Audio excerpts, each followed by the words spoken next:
Dennis the Lazy Diesel.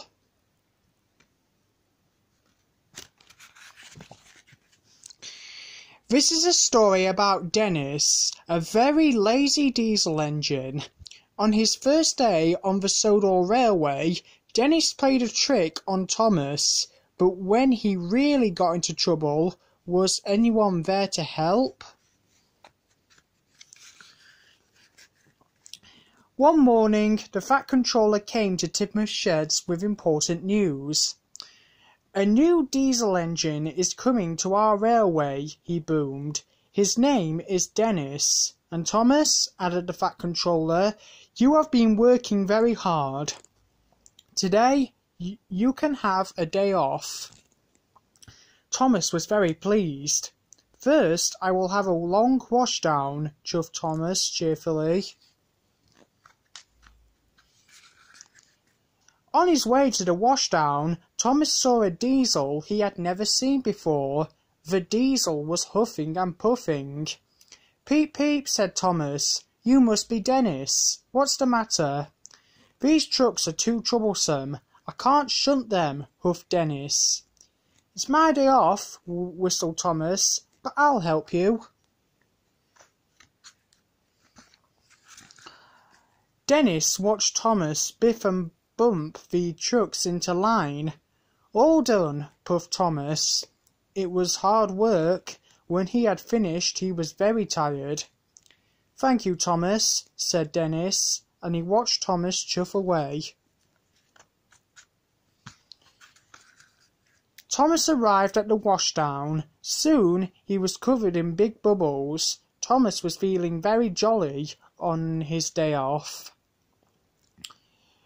He started puffing to himself.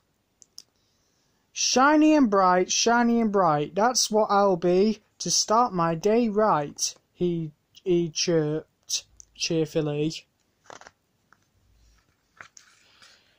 Dennis wasn't cheerful at all. He didn't want to deliver his trucks of tiles. Just then Thomas puffed into view, looking shiny and clean. Dennis had an idea. He would ask Thomas to help him again. "Help! Help!" Dennis called weakly. I don't know how to get to the schoolhouse." "Don't worry, Dennis," said Thomas, slowing down. "I'll show you the way." Dennis smiled. His trick had worked. Thomas showed Dennis the way to the junction and wheeshed away. Dennis had wanted Thomas to take his trucks for him. Suddenly, Dennis had another idea, a very naughty idea.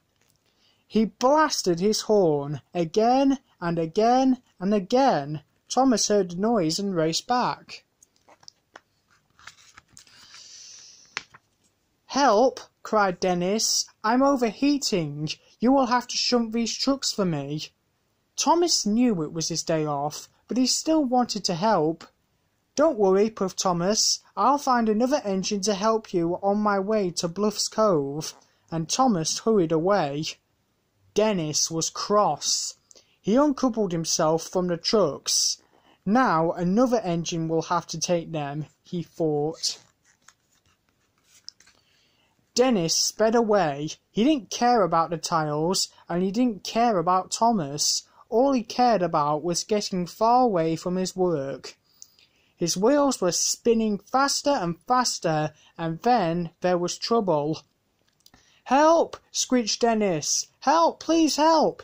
Dennis crashed right off the tracks, but this time there was no one to hear his cries. When Thomas arrived at a signal, Percy had some important news. "The workmen are waiting for Dennis to bring the tiles to repair the school roof. The children can't go to school until it's mended," grumbled Percy. "And no one knows where Dennis is." "I do," wheezed Thomas. "He's broken down. I must go back to help him." Thomas found Dennis wheel deep in a muddy ditch. "I thought you broke down at the junction," huffed Thomas. And where are the trucks? Dennis looked very shamefaced. He felt bad for what he had done.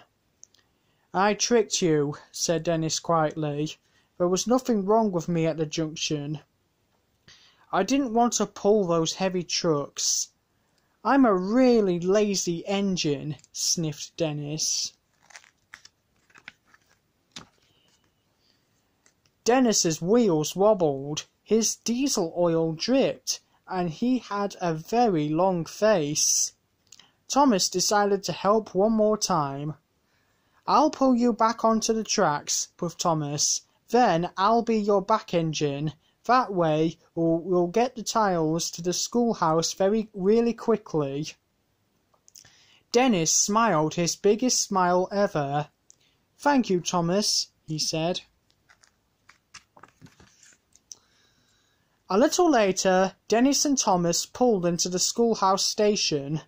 The Fat Controller was very cross with Dennis. I'm sorry, said Dennis. He felt terrible. Thomas has shown me that being a really useful engine is much better than being a really lazy one, wished Dennis.